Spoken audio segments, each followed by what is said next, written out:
keep you in position for the crash. You know, I mean, you got your seatbelt on, and that's part of all that new smart system stuff.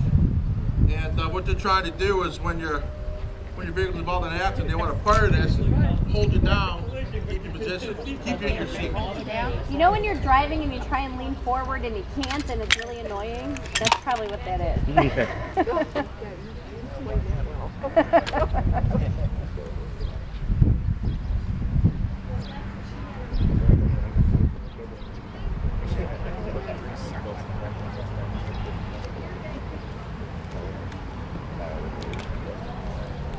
Everybody ready? Yeah. 1, 2, 3.